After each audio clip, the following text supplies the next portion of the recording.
Orang mohon maaf, di zaman sekarang ini orang berlomba-lomba berebut amanah. Padahal pada masa sahabat orang takut dapat amanah.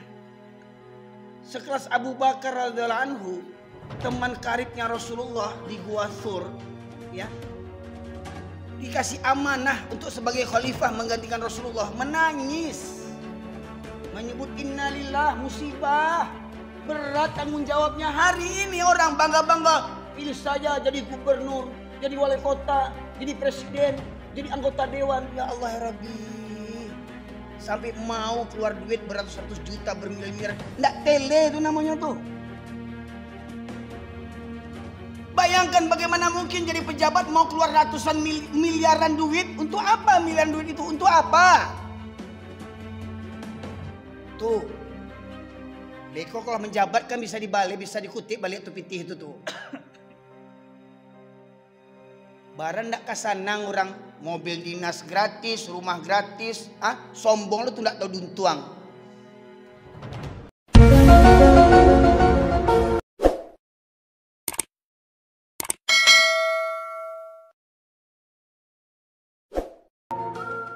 Assalamualaikum warahmatullahi wabarakatuh. Alhamdulillah, nahmaduhu wa nasta'inuhu wa nastaghfiruh wa na'udzu billahi min syururi anfusina wa min sayyiati a'malina.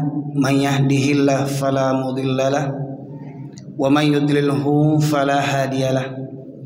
Asyhadu an la ilaha illallah wahdahu la syarikalah wa asyhadu anna Muhammadan abduhu wa rasuluhu alladzi la nabiyya ba'da.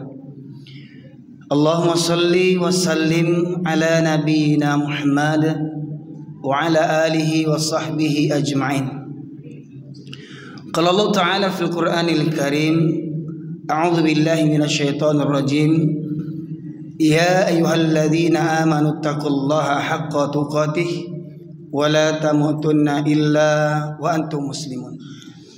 Amma ba'du, ma'asyiral muslimin, sidang jamaah Masjid Mujahidin yang dirahmati oleh Allah. Syukur alhamdulillah kita aturkan kehadirat Allah Subhanahu wa taala karena sampai malam hari ini Allah masih melimpahkan berbagai nikmatnya kepada kita sekalian. Sallallahu alaihi wasallam kita aturkan kepada junjungan kita Nabi besar Muhammad sallallahu alaihi wasallam, yang dengan diutusnya beliau menjadi rahmat bagi seluruh sekalian alam. Bapak sekalian dirahmati oleh Allah,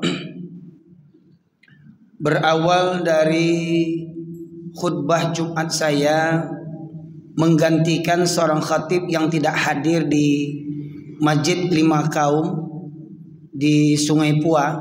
Bapak sekalian, khutbah Jumat saya menyebutkan kata-kata yang sensitif yang mungkin bagi orang tidak pantas, kata orang tidak pantas, di mana saya sebutkan dengan jelas kalimat kata-kata anjing dan binatang, ya, hingga mengundang berbagai reaksi, ya. Di antara ada yang suka, pasti banyak pula yang benci. Maka daripada itu Bapak sekalian, kenapa saya menyampaikan hal seperti begitu? Mohon maaf sebelumnya. Kembali saya mungkin sampaikan sedikit sejarah awal saya tinggal di kota Pariaman. Saya ini lahir besar di Medan, Bapak Ibu sekalian. Lahir besar di Medan, di jalan utama Kota Maksum, kurang lebih sekitar 500 meter dari Masjid Raya Kota Medan. Ayah ibu saya asli orang Pariaman, ibu suku Tanjung, ayah suku Mandailing. Saya tinggal di kota Pariaman Utara, Kenagarian Manggung, Simpang Apar, Bapak sekalian.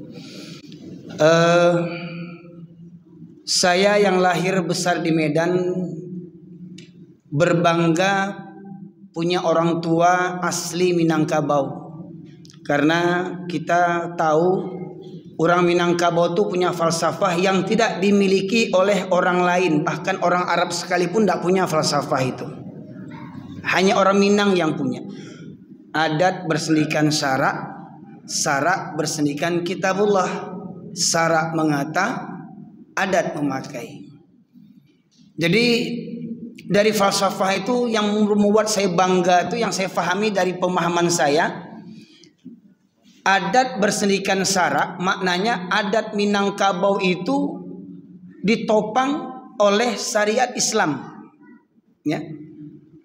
Kuatnya adat Minangkabau bisa dipakai menjadi adat Minangkabau kalau adat Minangkabau itu tidak bertentangan dengan syariat Islam. Adat bersendikan syarak. Syarak bersendikan kitabullah. Syariat Islam itu sumbernya kitabullah, Al-Quran. Dan pasti setelah Al-Quran kita harus beriman kepada hadis sunnah Rasulullah SAW.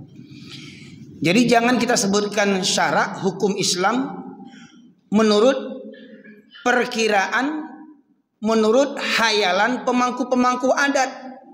Ya. Jadi syariat Islam itu sumbernya Al-Quran dan Sunnah, kata Allah dalam surat An-Nisa ayat yang ke-59, fa in tanaza'tum fi syai'in farudduhu ilallah war rasul. Apabila kamu berbeda pendapat tentang urusan agama, kembalikanlah kepada Allah dan Rasul. Ya, pedomannya itu Allah dan Rasul. Sumber hukum itu Allah dan Rasul. Walaupun nanti ulama menguraikan ada ya sumber hukum yang lain seperti ijtihad para ulama, kesepakatan para ulama yang tidak menyimpang daripada Al-Quran dan Sunnah. Nah, jadi kalau syarak bersendikan kitabullah dan ini mohon maaf, ini orang Minang banyak membaca hanya sebatas itu saja. Adat bersendikan syarak, syarak bersendikan kitabullah. Kalimat yang terakhir sering dilupakan. Apa itu bunyinya? Syarak mengata, adat memakai.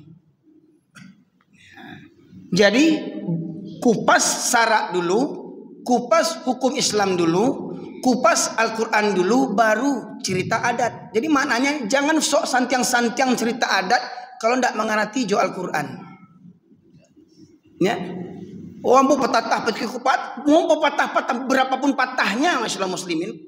Ya. Berapapun lunaknya lidah orang Minang, lidah tak betulang, patah petik tumpang macamnya. Kalau bertentangan dengan Al-Quran, maka tidak akan berlaku petatah itu. Contoh mohon maaf nih. Ya. Walaupun nanti banyak yang berdalih ya. Ada mengatakan adat josara itu ibarat awa jotabiang. Ya Pak ya. Adat dengan syarak ibarat aur dengan tebing. Maknanya bambu ya. Bambu dengan tebing saling apa? Saling sanda menyanda. Ya, saling sanda menyanda. Itu salah, Pak. Salah. Ya. Adat ya bersandar dengan syarak, tapi syarak tidak perlu bersandar dengan adat karena syarak itu dari Allah.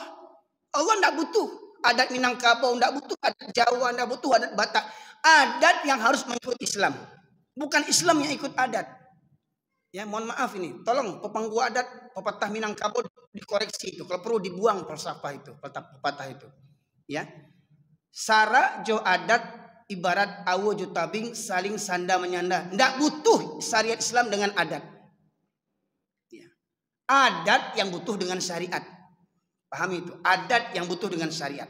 Adat yang tidak sesuai dengan syariat, maka itu menjadi adat jahiliyah. Bapak sekalian. Ya. Nah itu. Kemudian lagi ini ada pepatah. Di mana bumi dipijak, di situ langit dijunjung. Salah itu. Maknanya apa? Di mana bumi dipijak, di situ langit dijunjung. Maknanya apa? Kalau kita orang Minang tinggal di Jawa, ikut pula tradisi orang Jawa, begitu. Kemudian kalau kita ingin tinggal di Papua, ikut pula tradisi orang Papua, nggak usah pakai Sarawak itu. Ya.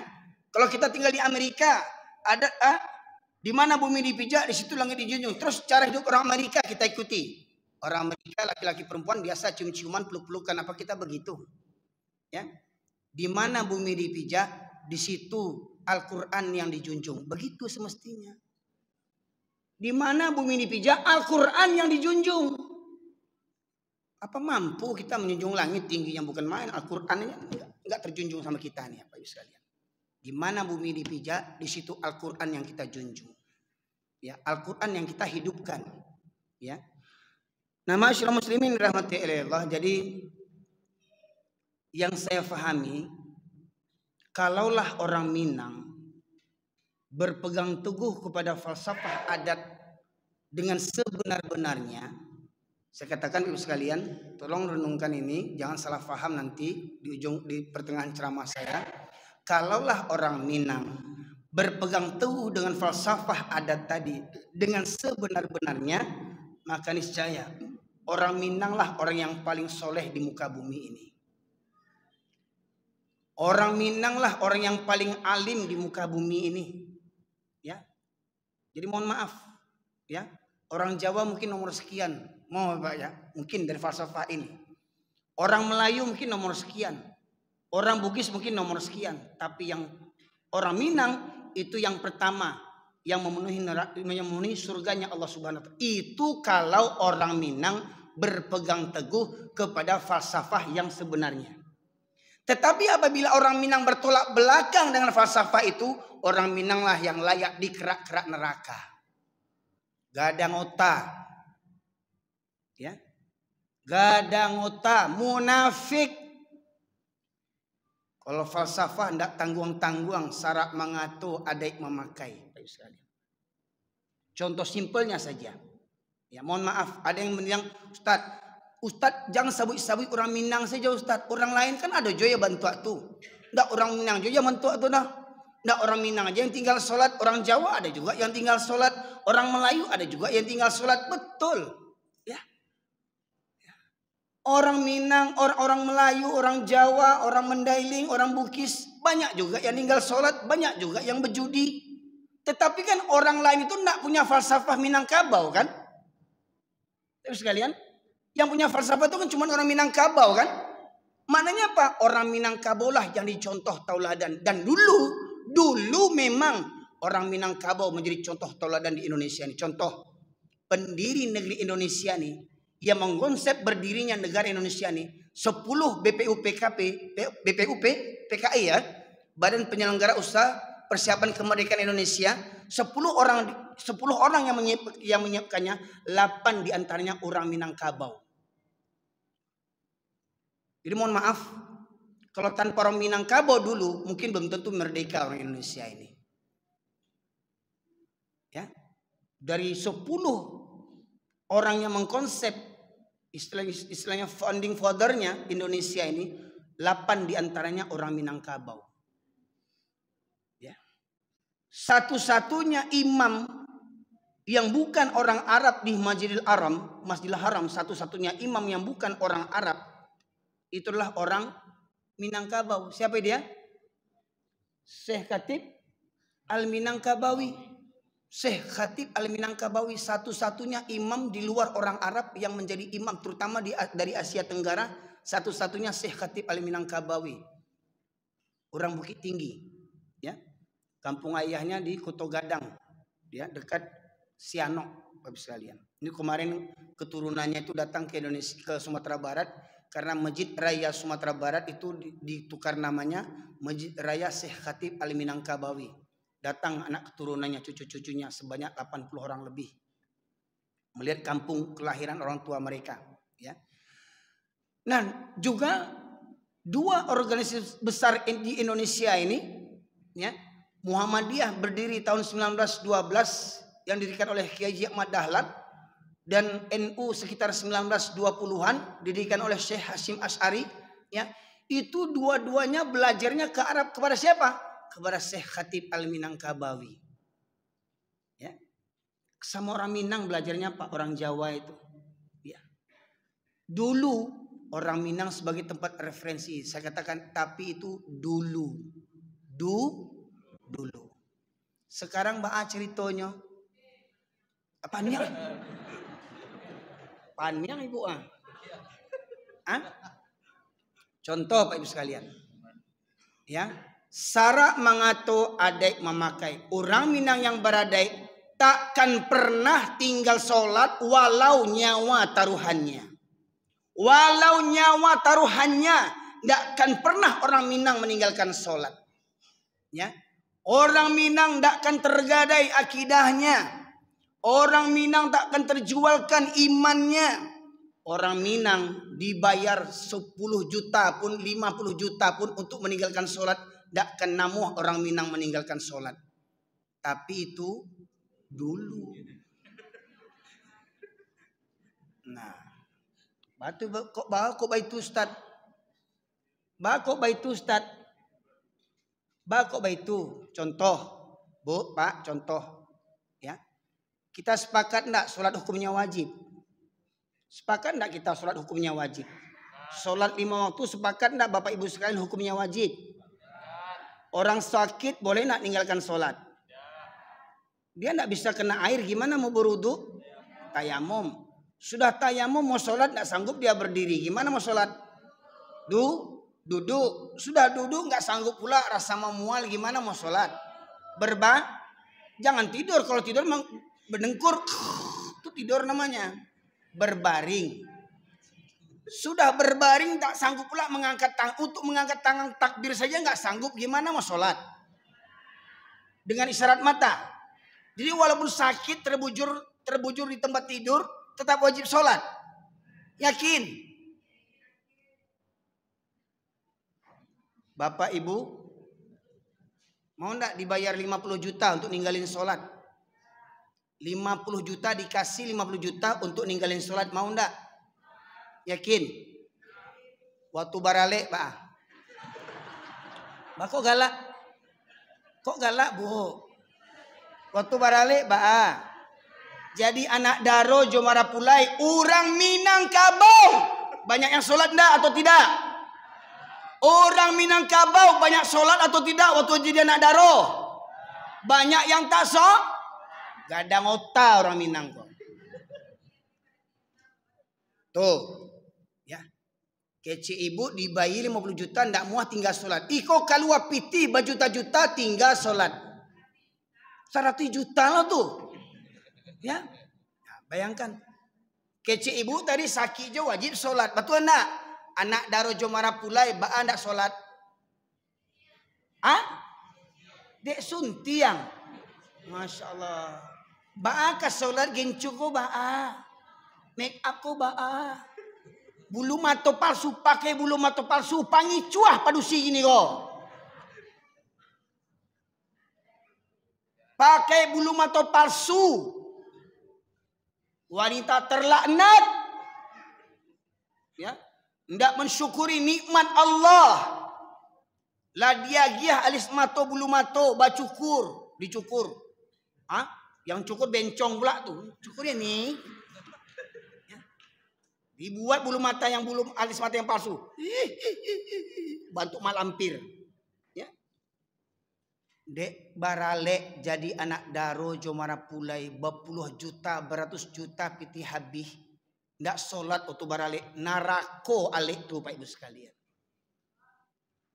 Kanarako alik tuh ayahnya, mohon maaf, ayahnya Pak Haji, ibunya Bu Haji, anak barale ndak sholat kanarako Pak Haji jo Ibu Haji kok. Kenapa? Kenapa anaknya ndak sholat? Karena kata Rasulullah, setiap kamu adalah pemimpin dan setiap pemimpin akan dimintai pertanggungjawabannya.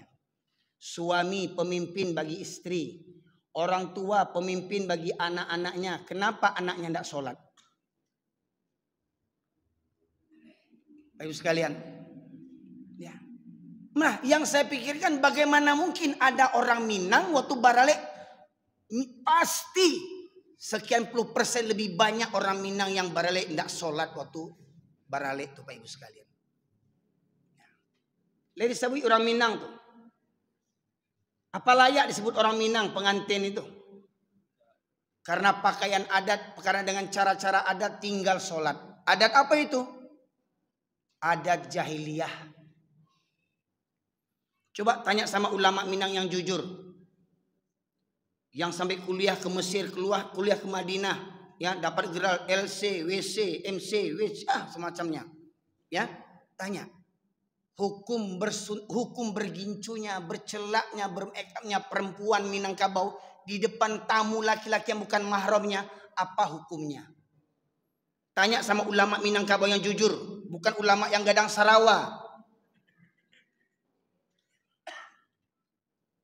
Itu satu Pak Ibu sekalian. Coba cek berapa banyak orang Minangkabau yang meninggalkan sholat. Apa? Silakan pulang kampung. Silakan pulang kampung, yang orang Pariaman ke Pariaman, yang orang Sangka ke Sangka, yang Lintau ke Lintau, ya, yang ke Kamang, pergi ke Kamang pulang. Banyak surau di kampung awak. Pertanyaannya, berapa banyak jamaah subuhnya? Apa kata Buya Hamka? Ya. Kalau kalian ingin melihat orang Islam, lihat waktu sholat 2 hari raya dan sholat Jumat. KTP-nya Islam, tapi suku apa? Suku korupsi, zalim, demi jadi gubernur, demi jadi wali kota, demi jadi presiden, demi jadi calon anggota dewan, rela berbohong, berdusta, curang dalam pemilu, menghalalkan segala cara. Sholat juga. Ya. Datang mereka waktu sholat Jumat. Tapi kata Buya Hamka, kalau kalian ingin melihat orang yang beriman, lihat waktu subuh. Siapa yang rutin datang waktu subuh, rutin datang sholat waktu subuh berjamaah, itulah orang-orang yang beriman. Di komplek Masjid Mujahidin ini, kalau sholat Jumat penuh Pak, sampai ke atas, berapa softnya nih? 1, 2, 3, 4, 5, 6, 7, 8, sampai 10 mungkin. Subuh berapa soft? Subuh berapa soft? Hah? Laki perempuan digabung 4 soft. Berarti 2 soft laki-laki, 2 soft perempuan. Yang lainnya kemana? Yang lainnya kemana? Yang rumahnya dekat masjid. Ya. Yang rumahnya bertetangga dengan masjid. Kemana waktu subuh? Ya. Tuh. Laloknya waktu subuh akhir Rasulullah, 2 solat yang berat bagi orang munafik. Solat Isya dan solat subuh berjamaah. Maka barang siapa yang sering meninggalkan solat berjamaah, maka nyatalah mereka orang munafik. Munafik gadang otak, gadang sarawa. Ya. Syarak mangato adik memakai, kok yo baradai orang Minangkabau, ndak akan ada orang Minangkabau yang tinggal solatnya.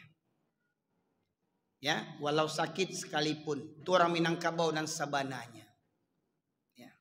Mohon maaf Pak Ibu, saya baralek juga. Saya waktu nikah baralek juga.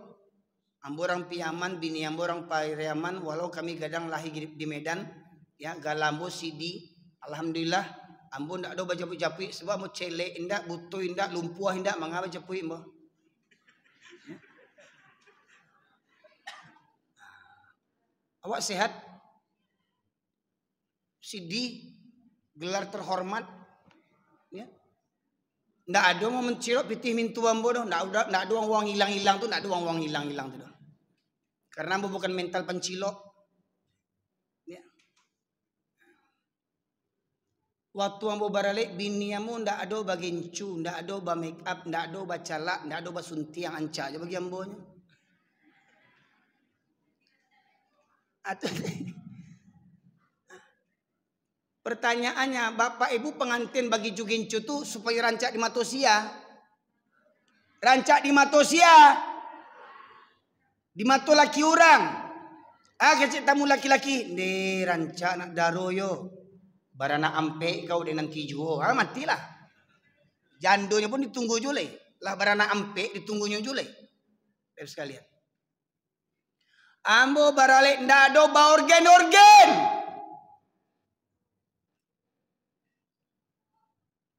Seakan-akan orang baralik ni kau ndak ba organ, ndak sah halenya. Abe kau kecek orang. Bangsai banawa. Seakan-akan orang baralik ini harus wajib pakai organ. Ndak orang Minang, ndak orang Melayu, ndak orang Jawa, samo tele ya. Tanya sama ulama yang jujur, apa hukum bawa organ ketika baralik?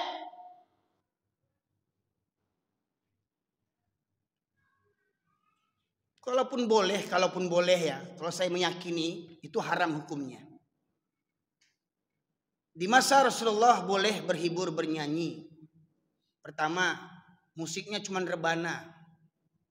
Yang kedua, penyanyinya wanita yang belum balik, anak-anak. Nah kini, kalaupun dipanggil kasidahan, yang penyanyinya anak-anak atau orang gadis atau induk orang atau bini orang. pakai make up, pakai gencu, pakai calak, ya, jilbab bukannya turun ke bawah, kateh buat tumbuang baru, tinggi kateh itu, ya. Apa lagu lo tuh, jilbab jilbab putihnya, ada. Lagu petamoyo, kok ada lagu permintaan dari tamu, berubah lagu jilbab putih itu. Hamil 3 bulan, hamil 3 bulan. Hamil 3 bulan pun jadi nyanyian pula. Tolong, mohon maaf nih mama alim ulama jadi pandai budo kanduang dan santiang jo adek. Coba kaji tu adek Minangkabau kini ketika barale. Lai sesuai jo syarat. Ya. Apa hukum borgen tu? Baa penyanyinya, pakaiannya, baa penyanyinya. Apalagi di kampung, borgen sampai menjelang subuh sampai malam. Bahkan orang mabuk-mabuk tuh berserak-serak botol minuman keras setelah barale. Pertanyaannya, apa fungsi nenek mama jadi pandai alim ulama bunuh kanduang di kampung tuh Pak Ibu sekalian? Jadi mohon maaf Pak Ibu sekalian, makanya ceramah saya, ya, ini bukan hanya cerita orang Minangkabau. Betul, sebagian yang protes tadi, bukan orang Minangkabau saja yang begitu. Ya, suku lain pun juga begitu. Ya, tetapi ingat, orang Minangkabau punya falsafah, saya katakan, yang tidak dimiliki oleh orang lain. Ya. Dan itu pun juga berhubungan dengan orang Islam yang lainnya, baik orang Melayu, baik orang Jawa yang sudah Islam 7 keturunan, tapi sampai saat ini belum memahami tentang hakikat agamanya sendiri. Ya. Ibu sekalian, contoh, mohon maaf Pak, ada enggak botol ini 2 lagi Pak, atau gelas ini 2 lagi. Saya minta tolong, ya, di media tolong bacakan terjemahan Quran ini. Syarat mangato adai memakai. Bapak Ibu sekalian, apa hukum sholat berjamaah bagi laki-laki? Bapak ibu-ibu yang jawab wajib apa juga yang aja. Suara ibu belum lagi kareh pada bapak-bapak leh. Apa-apaan yang aja nya? Ya. Ya. Kalau ada yang mengatakan sholat berjamaah hukumnya sunnah muakkad, ada yang mengatakan wajib, ada yang mengatakan sunnah seperti biasanya. Silahkan, itu pendapat para ulama. Dan ingat, ulama itu bukan nabi, bisa benar bisa salah.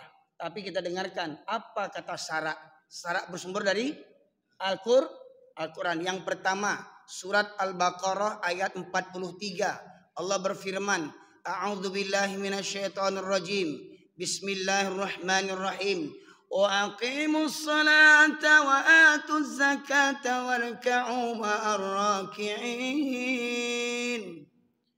Dirikanlah salat, hukumnya tunaikanlah zakat, hukumnya rukuklah bersama orang-orang yang ruku. Maksudnya ruku bersama orang-orang yang ruku. Kapan orang ruku? Waktu sholat. Ruku bersama orang-orang yang ruku. Berapa banyak yang ruku? Banyak jamak. Maknanya apa? Sholat berjamaah. 3 perintah di surat Al-Baqarah 43 Pak Ibu sekalian. Ada 3 perintah yang hukumnya wajib. Yang pertama, sholat fardu 5 waktu itu wajib. Zakat hukumnya wajib. Sholat berjamaah hukumnya wajib bagi para laki-laki. Silakan dibuka berbagai macam kitab tafsir tentang ayat surat Al-Baqarah ayat 43. Apa yang dimaksud dengan ruku bersama orang-orang yang ruku? Setelah saya baca tafsir Ibnu Katsir, diantaranya yang dimaksud ruku bersama orang-orang yang ruku adalah sholat berjamaah. Itu dalil yang pertama. Dalil yang kedua, tolong Ardi bacakan surat An-Nisa, surat yang keempat ayat 102. Ada mic-nya?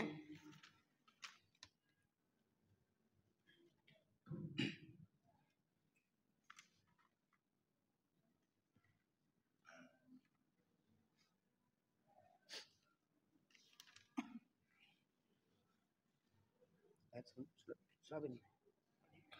Anisa. Surat 4. Sudah Ali Imran. Lupa. 102. Ya.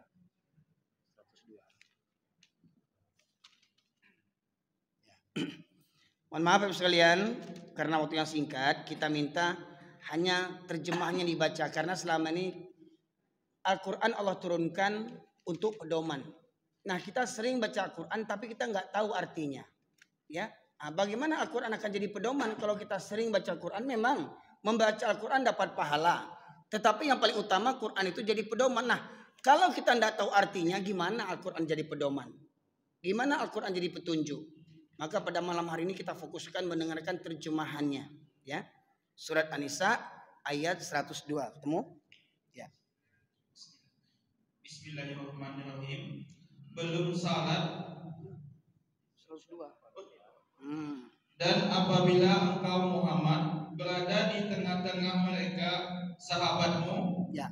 Apabila engkau Muhammad sini siapa ini maksud ini? Nabi Muhammad sallallahu alaihi wasallam berada di tengah-tengah sahabatmu. Siapa dimaksud sahabat sini? Dari kalangan kaum Muhajirin dan Ansor. Ya, lanjut. Lalu engkau hendak melaksanakan salat bersama-sama mereka. Lalu engkau hendak mendirikan salat bersama-sama mereka. Berarti salat apa itu bersama dengan para sahabat? Salat berjamaah. Terus? Maka hendaklah segolongan dari mereka berdiri salat besertamu dan menyandang senjata mereka. Salat sembari menyandang senjata. Itu salat di mana? Salat di medan perang. Apa taruhan salat di medan perang, Pak Ibu sekalian? Taruhannya nyawa. Ya. Nabi Muhammad SAW dan para sahabat minal muhajirin wal ansar radhiyallahu anhum wa radu anhu, orang yang dijamin masuk surga. Apalagi mereka yang berangkat di medan jihad di perang Badar, dijamin surga, Pak Ibu sekalian. Tetapi Nabi Muhammad SAW dan para sahabat tidak diperintahkan, tidak diringankan untuk mengerjakan sholat sendiri-sendiri walau di medan perang. Tetap Allah perintahkan dengan berjamaah walau nyawa taruhannya. Nabi yang dijamin masuk surga dengan para sahabat tidak pernah meninggalkan sholat berjamaah walau di medan perang. Nah, kita ini siapa dibandingkan Nabi? Siapa kita dibandingkan Nabi? Nah, siapa Buya, Ustadz, Kiai, tuangku di zaman hari ini dibandingkan Nabi? Nabi saja tidak pernah meninggalkan sholat walau di medan perang. Kalaulah memang sholat berjamaah hukumnya sunnah, maka lebih layak di medan perang sholat berjamaah ditinggalkan. Kan hukumnya sunnah. Tetapi Allah tidak memberikan keringanan meninggalkan sholat berjamaah walau di medan perang sekalipun.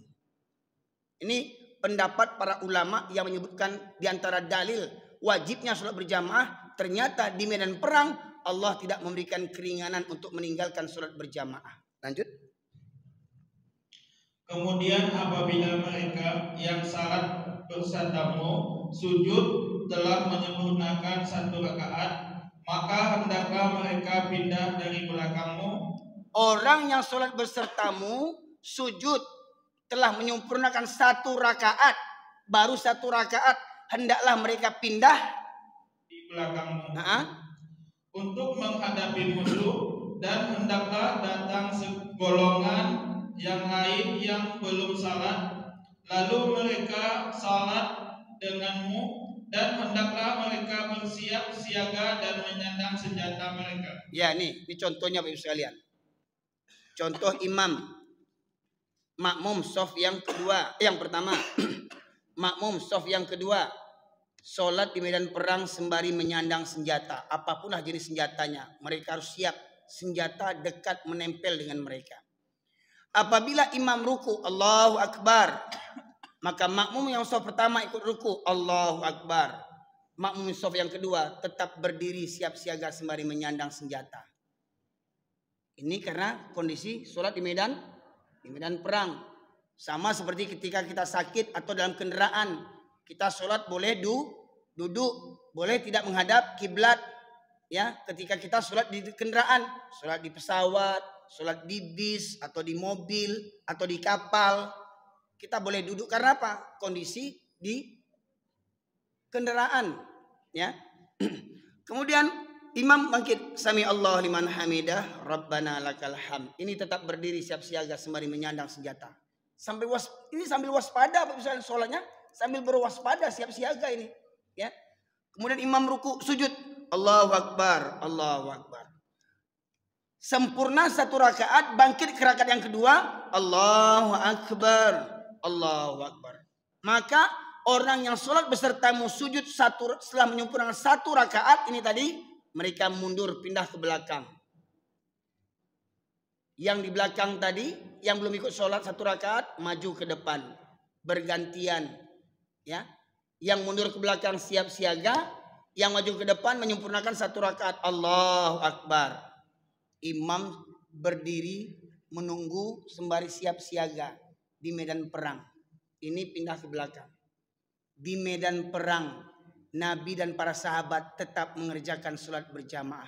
Apa alasan orang Minangkabau yang keceknya beradai tapi malah sholat berjamaah siawak dibandingkan Nabi? Hei nenek mama, alim ulama, jadi pandai, datua-datua, dek bagala datua di kampung berjuta-juta pitih mendabih kabau tinggal sholat berjamaah. Datua apa nama itu? Datua kabau.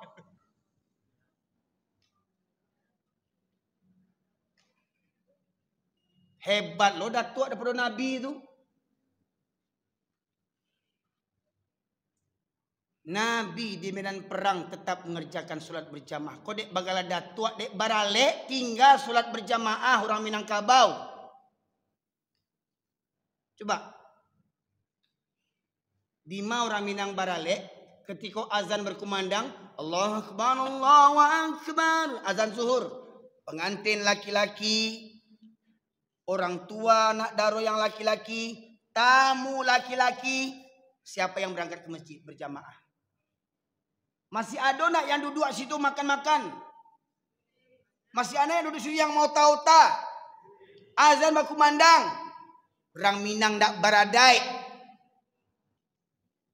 Kok baradai laki-laki Minangkabau kau panuah musaji kau di orang Minangkabau. Orang Minangkabau yang baradai. Nih di medan perang nih, Nabi tidak pernah meninggalkan sholat berjamaah, dijamin masuk surga. Ya, nah, lanjut.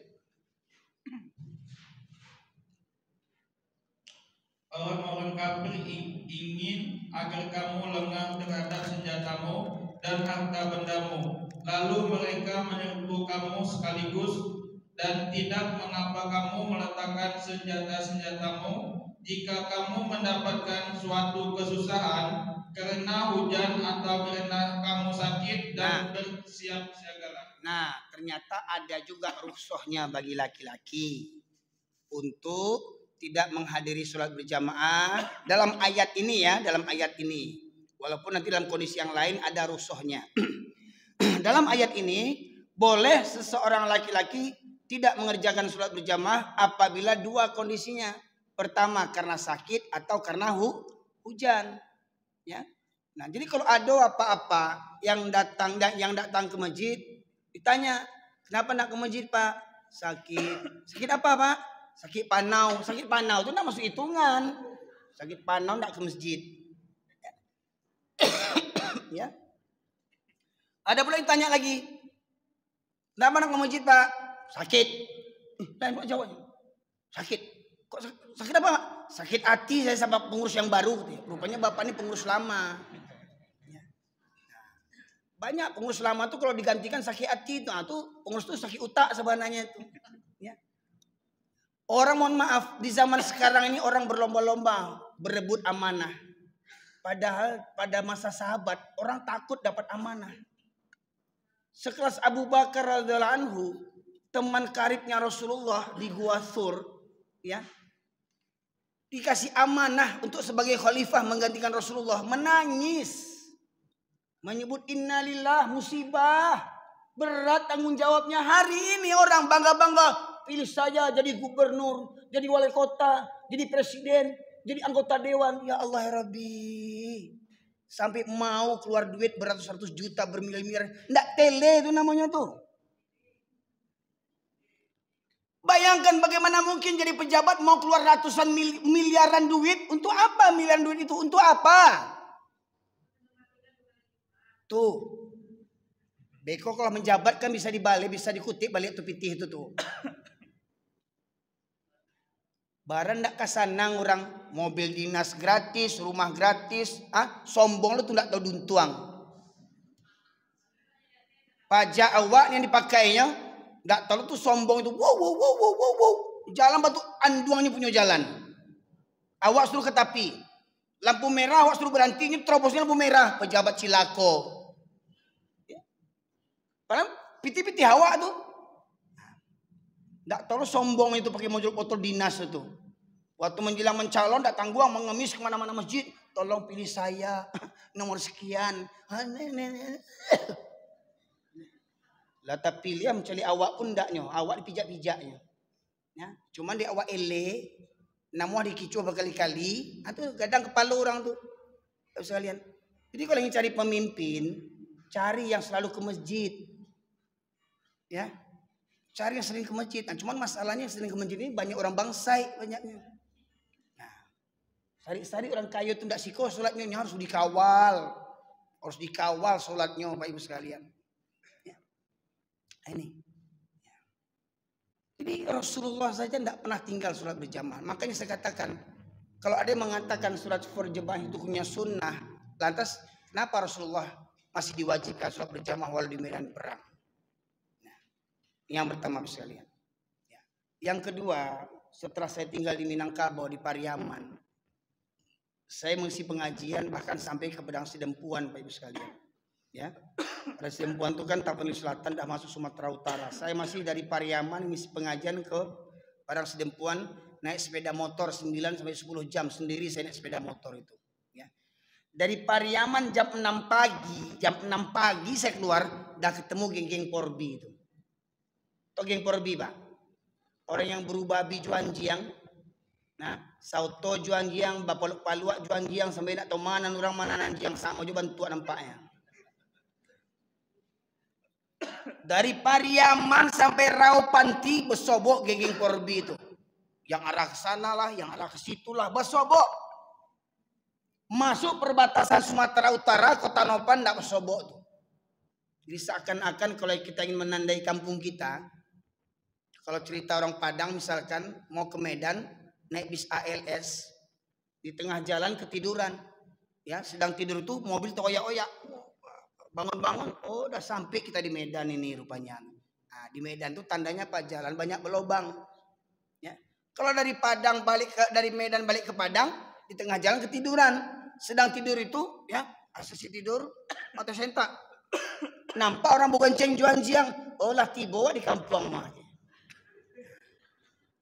Jadi menanduan kampung awak di Marang Bogejeng Juanjiang kampung awak tuh. Ya, terutama Payakumbuh Bukit Tinggi, tuh biangnya tuh, anjiang-anjiang banyak tuh. Ya. Bapak Luak Juanjiang, Bogonceng Juanjiang, ya, Bemandian anjiangnya, bagian ube anjiangnya, ya. Lebih sayang kan anjiang berdua jual anak bininya. Bisa lihat. Pai baburu talok kama-kama pai baburu kasurau ndak talok anjiang-anjiang tuh. Anjiangnya ya, namanya anjiang. Mantap suraunya. Anjiangnya. Yang salah paham Pak, bukan orangnya anjiangnya. Tapi kalau ada orangnya sama anjiang sembahyang lebih puruk daripada anjiang orang punya anjiang tuh Bapak sekalian. Ya. Kalau anjiang tidak sholat, anjiang ke surau wajar nyo anjiang. Tapi kalau yang punya anjiang tidak ke surau, tidak sholat lebih parah pada anjiang leh. Atau Ustaz boleh kasar ke Ustaz kok tuh. Ini kita udah ngalih Pak. Ya. Buka surat yang ke-7 Al-A'raf 179. Kok memang ayat favorit bagi Ambo, mengingatkan kalau ada orang Islam yang tak peduli dengan kajian Al-Quran, malas mendengarkan pengajian seperti mana kata Bapak pengurus tadi, isikol hado wirid seminggu subuh barangkali Pak. Subuh 2 kali, malam 2 kali seminggu juga. Ya, nah, berapa banyak yang hadir? Di antara yang hadir, contoh sekarang ini nih, di antara yang hadir nih. Mana yang usianya 20 tahun, 17 tahun? Hah? Mohon maaf, Dinda berapa umurnya? 25. Sudah keluarga? Belum, 1, 25. Yang umurnya 25 lagi ada? 20. Hah? Kok tampang-tampang pensiun banyak nampak di masjid ini? Ya? Tampang-tampang pensiun. Enggak di mana-mana masjid. Ah, Dinda berapa umurnya? Lo bro, berapa umurnya?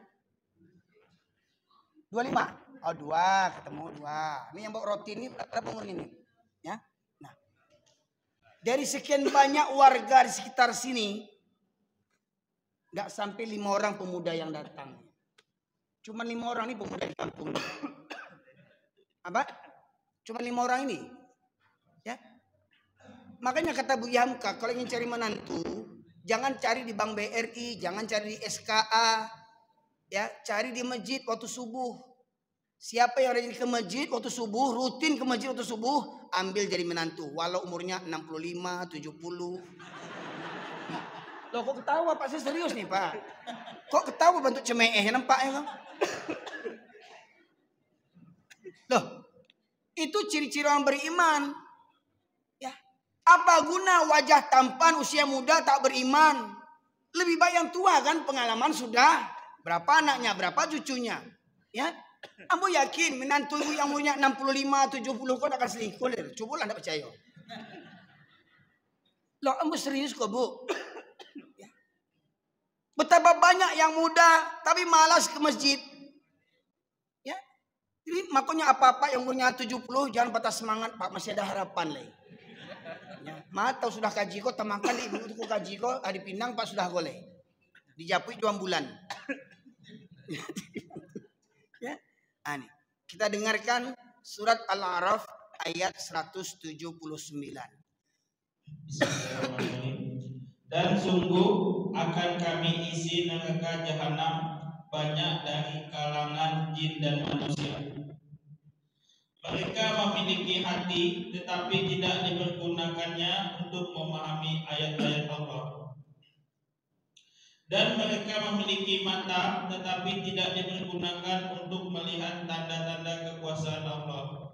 Dan mereka mempunyai telinga tetapi tidak dipergunakannya untuk mendengarkan ayat-ayat Allah.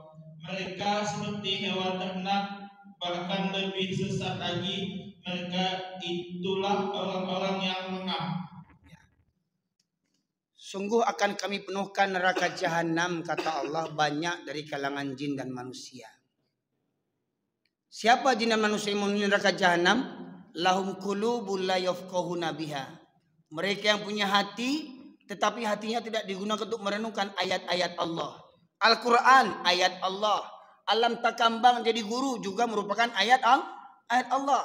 Tsunami di Aceh, tsunami di Donggala, gempa bumi di Sumatera Barat 2009, banjir di Kota Padang, banjir di pesisir, keluar debu panas Gunung Merapi, keluar Galodoh, itu musibah, itu pelajaran.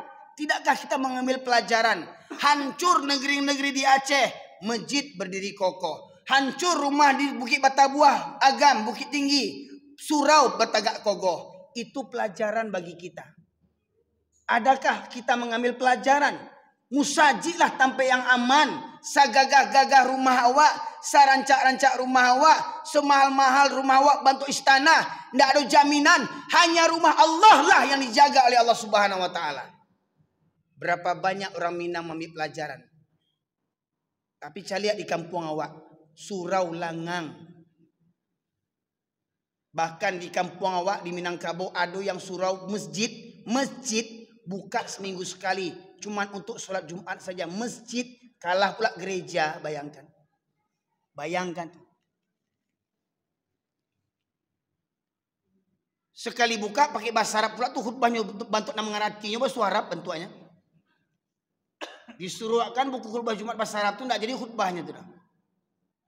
Seminggu sekali masjid buka, coba pakai utak lah. Ya ampun, biar yang YouTube ini melihat pakai utak seketek. Lah tahun 1446 Hijriah gua. Di mana masjid yang buka seminggu sekali? Cuma di Minangkabau yang aku tahu tuh. Masjid buka seminggu sekali. Ya Allah ya Rabbi. Apa guna masjid kalau begitu? Rubuhkanlah masjid itu lagi.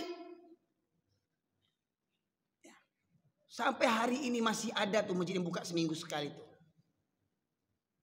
Ibu sekalian. Itu apa guna masjid itu? Begitu namanya. Habis sholat Jumat tutup.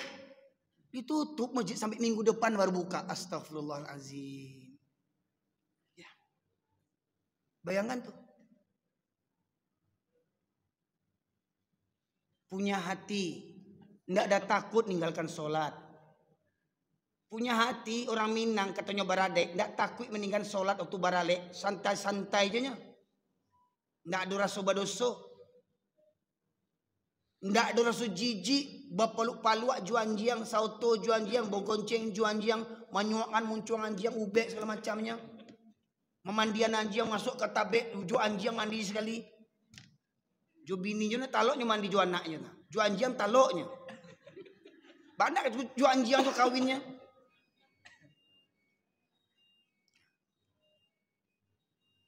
Anaknya harus ceknya ke bininya. Pia, anak kau tuh inyom buat anak kau cek.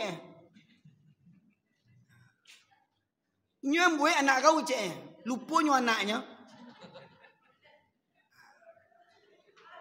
Kamen anak kau tuh paling inyom buat.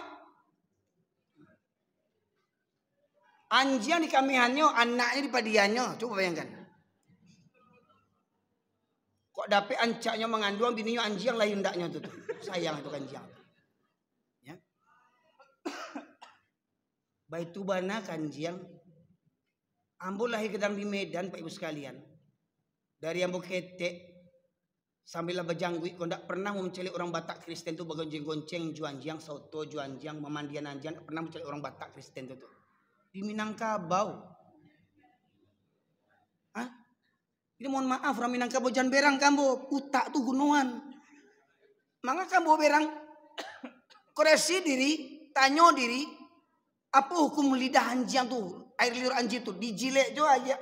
Gelas awan dijilek sama anjing nih ya. Nggak cukup dengan sunlight sekali cuci nih ya. Dijilat baru nih ya. Hah? Gimana cara membersihkan cangkir yang dijilat sama anjing ini?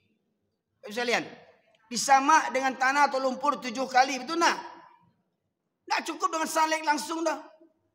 7 kali sama tanah sama lumpur baru sama air bersih. Tuh, untuk membersihkan air liurnya anjing. Mohon maaf nih, yang menggonceng anjing di tengah-tengah itu anjing tuh. Yang satu bawa motor, motor metik. Dua anjing yang duduk di muka tuh, dari kakinya tuh. Nah, di tengah dan terus yang bawa motor dengan di belakang, dua ekor lo anjing tuh. Anjing tuh lidah menjulu-julu tuh, calik kiri calik kanan. Nggak terbang air liurnya tuh ke muka yang punya anjing di belakang tuh. Nggak terpercik air anjing tuh ke mukanya tuh. Kalau mau sholat ya gimana wuduknya tuh? Tolong, yang punya anjing pakai utak stek.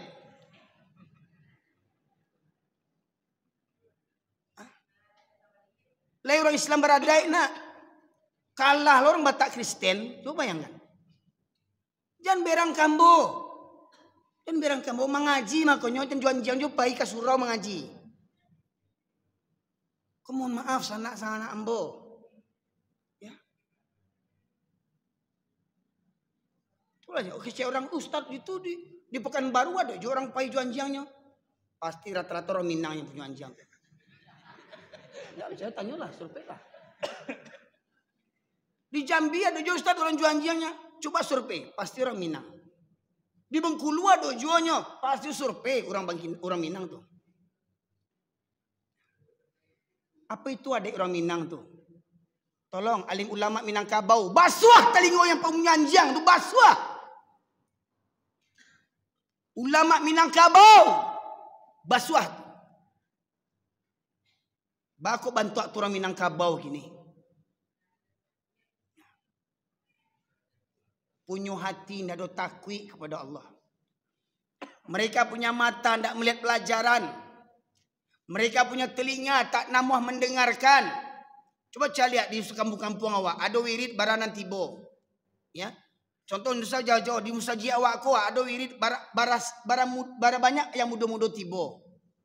Ibu sekalian, orang yang begitu, ya, dengar suara azan Allahu Akbar, Allahu Akbar, masih duduk aja di lapau, bampok aja di lapau, dengar wirid santai jonya, kata Allah, ulaika kal an'am, mereka seperti binatang ternak, balhum adol, bahkan mereka lebih sesat daripada binatang lagi.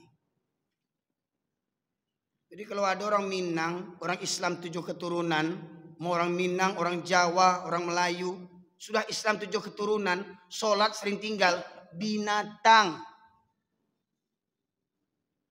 Lebih sesat pula daripada binatang lagi.